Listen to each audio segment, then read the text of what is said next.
When application completion rates drop, something is off. Students aren't getting the support they need, and that's affecting your numbers. Enter Element 451's AI assistants. They step in where students struggle, offering real-time answers and advice, guiding them through every step. Learn how AI assistants can boost your enrollment outcomes. Visit element451.com/AI team to learn more. I think we could kind of look at the totals for this section. For parent educational attainment, 2,997 respondents have a parent with a college degree. 1,038 do not have a parent with a college degree, or parents do not have a college degree. Yeah, neither parent has a college degree. There is how that's classified. Yeah. Neither parent. Where then you kind of look at the number of respondents in those subjective income categories. For living very well on present income, only 396 folks in that category. The majority of them are in living comfortably or getting by. Right. About 1,500 apiece. So even for folks who do have a college degree, that does not necessarily guarantee an increase in income or increase in subjective income. Right. And that's all perception. And the perception is what's around you as well. Like, you may have done well for the majority of your life, but if I give you this survey the week after you lose your job or the week after your parents split up or something like that's going to be a completely different answer. So welcome to the EduData Podcast, a podcast that serves as your weekly guide to the data driving higher education. We are your hosts. I'm Jamie Boggs. And I'm Timothy Davis. Join us every Friday for weekly breakdowns of the most important data, trends, and topics in higher education. The EduData Podcast is a part of the Enrollify network, a robust collection of podcasts designed to help higher education professionals like you grow. Explore our other shows at enrollify.org or check out some of my personal favorites linked in the show notes below. Enrollify is made possible by Element 451, the leading AI-powered, all-in-one student engagement platform, helping institutions create meaningful, personalized, and engaging interactions with students. Learn more at element451.com. Welcome back to the EduData Podcast. I'm Jamie Boggs, joined as always by my partner and pal, Timothy Davis. What's up? Hey, J-Bo. Back for another one. Felt a little radio-y. I've been doing play-by-play for high school football, so I don't feel like I have a radio voice, so I try really hard to have a radio cadence. So that's what I go for. Yeah. It would be fun to do some period piece episodes where we're effectively just doing 1950s radio guy, 2010s NPR. Love it. Yeah. I'm Timothy Davis. Look at the data. See? I don't know why I'd be a gangster in the 20s, but that's where I'm at. Absolutely. Wow, we got to leave that in. So we are following up on last week's conversation about this study of Generation Z from Gallup and the Walton Family Foundation, which I hate to start off with all jokes, but the Walton Family Foundation, I bet Gen Z may be the first generation that never watched the TV show The Waltons, which was a different family, but totally different family. Yeah, the Walton family is the folks who own or started Walmart. There's a lot going on. Yeah, Walmart. Yeah. Mm-hmm. Sam Walton, Sam's Club, yep. Walmart, Arkansas. I like to imagine it's the same family and they didn't all have to live in that one house after a while, but it is what it is. But this study surveyed 4,000 individuals from across the country, focused on Gen Z's perception. And last week we talked about their 5 main takeaways based on optimism, preparedness, and engagement in school primarily. And I'm just really excited, Timothy, when I found that we had access to the raw data set. How rare is that when you read a study and they're like, here's everything we used? Not that common.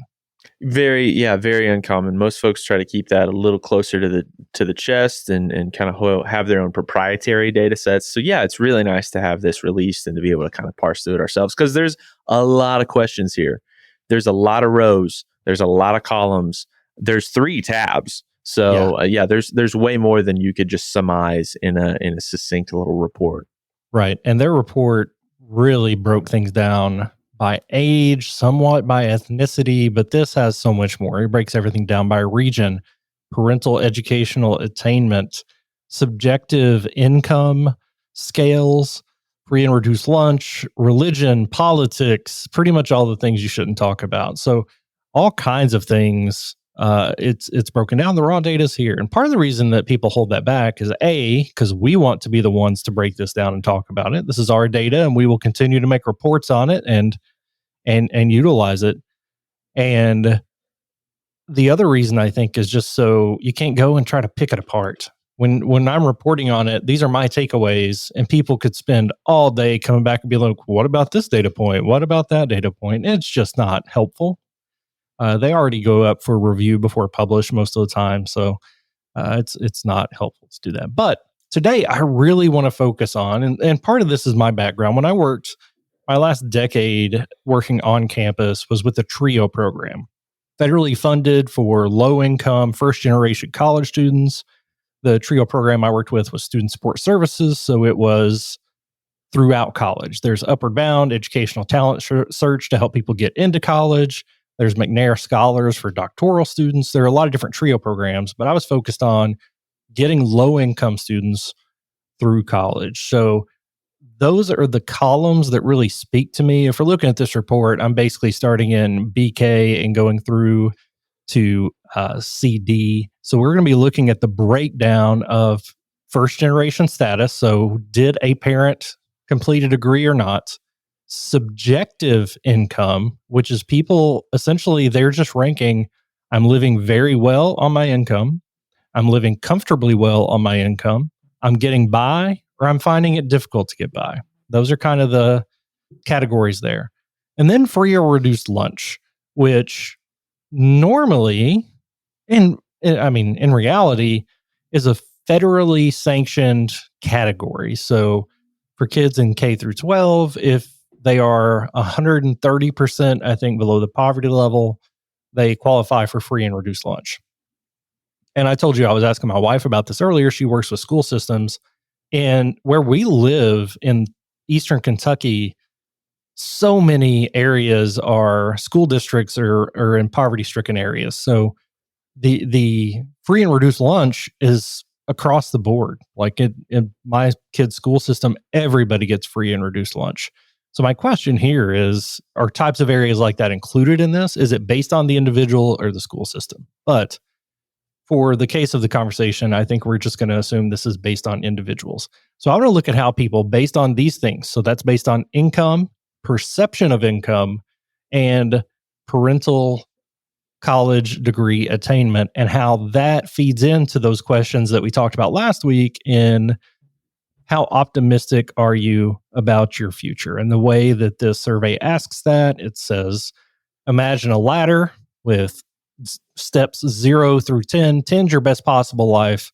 0 is your worst possible life. So how do you see yourself eventually, and how do you see yourself in the near future? So I found the results of this pretty intriguing, Timothy, when I was just trying to break it down on my own. For example, I'm going to start with current subjective income. And I want to take this as an opportunity to talk about, in surveys, there are ways you measure things objectively. You say, what is your income? And then I categorize it as the researcher. But by the way they're doing it here makes it very subjective, which is still super useful. A lot of the research I would read when I was working with these college students was about self-efficacy. How do you feel about your ability to go on and do things? So I feel like that feeling of this is where I am and this is where I'm going is very important. So of this group, looking long-term, this is about what I expected it to be. 10% of those living very well, say in 8 years, I'm living my best life. You look down at the group who's finding it difficult to get by, and it's down to 2%. Like, I feel like that equates. And that's kind of the situation across the board for that measurement of subjective income. That is the expected distribution, in my opinion. Almost all of those in the high income area are above step 5, whereas in the low income area, they're still about 30% at step 5 or below. So that's about what I would expect. So that, and to be honest, that's the first place I looked because I was interested in the subjective nature of that category. So yeah, like the two questions are for the current subjective income: living very well on present income, living comfortably on present income, getting by on present income, and finding it difficult on present income. So like Jamie was saying, for folks that are living very well, you see higher ratings for the imagine the latter steps of the thriving question, right? For folks who are finding it difficult or getting by, you obviously see that decrease. And I think basically what you're seeing there, right, is a correlation, or a possible correlation. At least we haven't statistically proven that, Right. though we very well could with the raw There's data enough data here to do that. with the data in this Excel spreadsheet. Maybe we want to do that really quick. But basically, we're seeing a correlation between these two variables, right? Where you're feeling better about your life when you are not struggling to get by. Right. And it's exactly what I would expect. And that's based, again, on your perception. So let's go over and look at parental educational attainment. That is not a direct representation of income, success, wealth, happiness of any kind. But generally, when the government looks at this, they do give additional support to first-generation college students and assume that they're coming from a background that's less prepared for college. Hey, it's Jamie Boggs here. Element 451 is hosting the AI Engage Summit on October 29th and 30th. This free virtual event features many of your favorite Enrollify creators and will explore AI's impact on student engagement, enrollment marketing, and institutional success. Learn how to tap into the power of AI to turn data into actionable insights, utilize predictive analytics, and monitor and support students' performance. Plus, hear directly from students on how AI is influencing their engagement and campus life. Timothy and I are hosting a session on October 29th at 2 p.m. called Predictive Analytics in Action: How Element 451 Drives Student Success with AI-Powered Insights. You don't want to miss that one. The AI Engage Summit is your guide to understanding and applying AI at your school. Registration is free. Visit element451.com to save your spot. Now, back to the show. However, when you look at this same question about the steps, there are more first-generation students, or a higher percentage of, not a raw number, higher percentage of first-generation students say that they are optimistic about living their best life than people whose parents went to college, which is the exact opposite of the question that we just talked about. And that was very surprising to me. So I wanted to get kind of your take, and that given the distribution for step 5 and above still skews toward the college degree earning parents, but the top couple don't. The top couple responses there are in line with the first generation student being more optimistic about their best life, which contradicts what we just saw and is pretty fascinating to me. Mm-hmm. I think we could kind of look at the totals for this section. For parent educational attainment, 2,997 respondents have a parent with a college degree. 1,038 do not have a parent with a college degree, or parents do not have a college degree. Yeah, neither parent has a college degree. There it is is. how that's classified. Yeah. Neither parent. Where then you kind of look at the number of respondents in those subjective income categories. For living very well on present income, only 396 folks in that category. The majority of them are in living comfortably or getting by. Right. About 1,500 apiece. So even for folks who do have a college degree, that does not necessarily guarantee increase in income or increase in subjective income.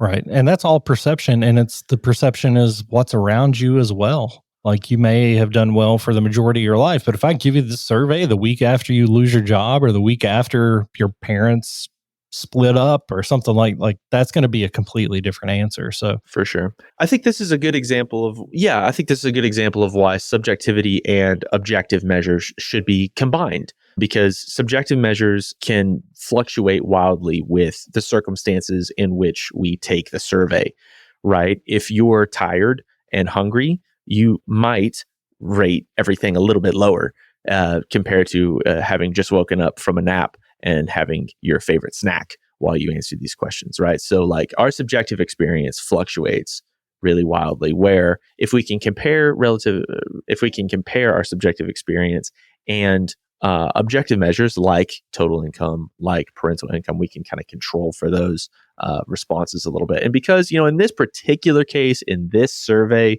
with the breakdown of responses that we have, that difference in 4 and 5% between at least one parent and neither parent having a college education, I think we call that an outlier or just kind of an anomaly. I feel like the number of respondents in either of those categories, warrant it to be so. But our general takeaway, like from a statistics perspective, looking at this particular category, is that parental education does not have a ton of sway on the perception of life quality, or this measure that we're looking at, the latter question.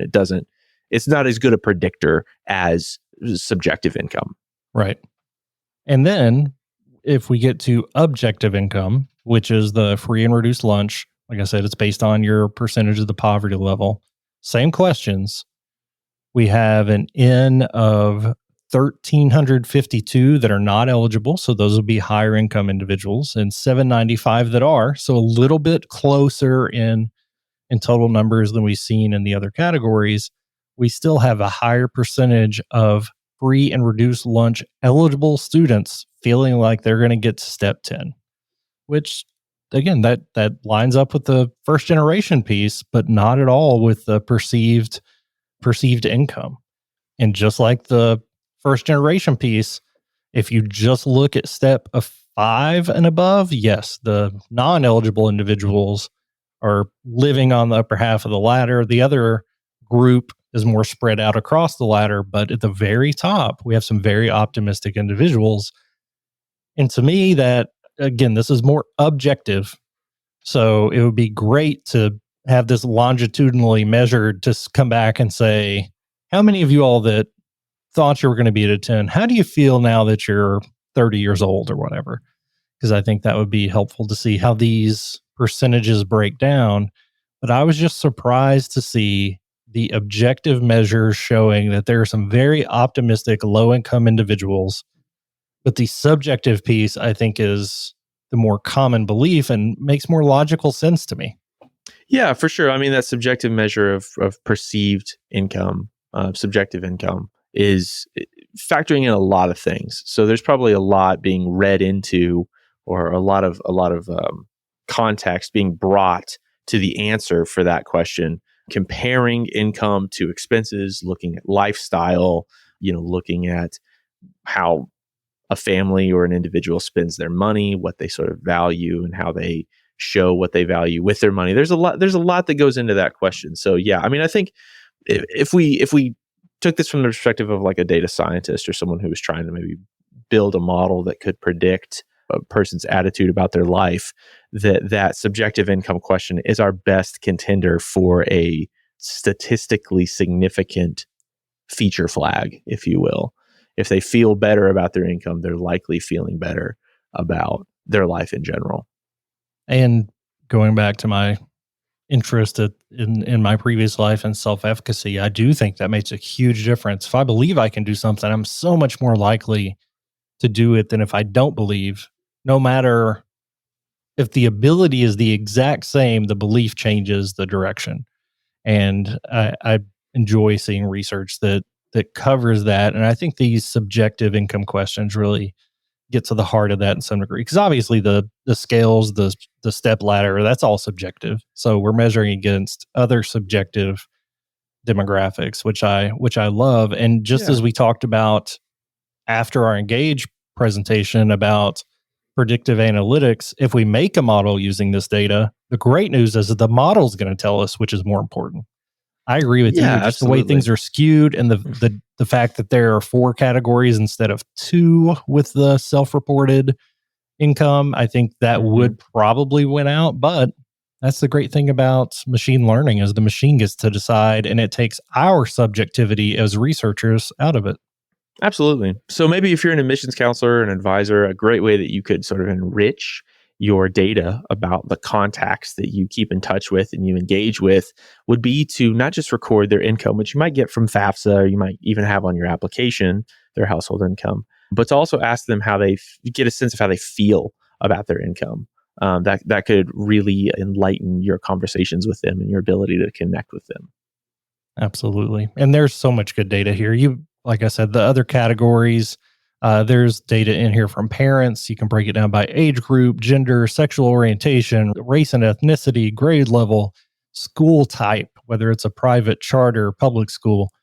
So many things in here. If your target recruiting demographic and enrollment management is diverse or skewed in a particular way, this data may be of use for you to figure out some talking points to those individuals. So I highly recommend, we're going to link to the page where you can get the report or the raw data. I highly recommend looking at both.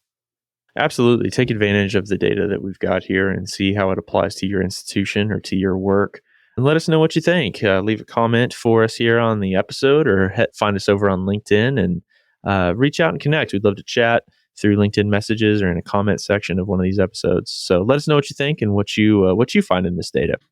It's also a great way to get us recommendations. If you find a study you'd like us to break down or have questions about specific studies we have or have not covered, you can put those in comments over LinkedIn. Hey, you can put those in a 5-star review. Just throwing that out there if you'd like to. So we would love to engage more with the audience. So let us know what you're thinking. For Timothy Davis, this is Jamie Boggs, and we'll see you in the next one. The EduData podcast is part of the Enrollify podcast network. If you like this podcast, chances are you'll like the other Enrollify shows too. Our podcast network is growing by the month.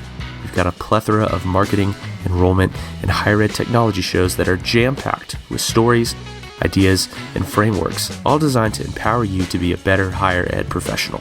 Our shows help higher ed marketers and admissions professionals find their next big idea and feature a selection of the industry's best as your hosts. Learn from Jamie Hunt, Artis Cadu, Dustin Ramsdale, Jeremy Tiers, and so many of your other favorite leaders in higher ed. Enrollify is made possible by Element 451, the leading AI-powered all-in-one student engagement platform helping institutions create meaningful, personalized, and engaging interactions with students. Learn more at element451.com.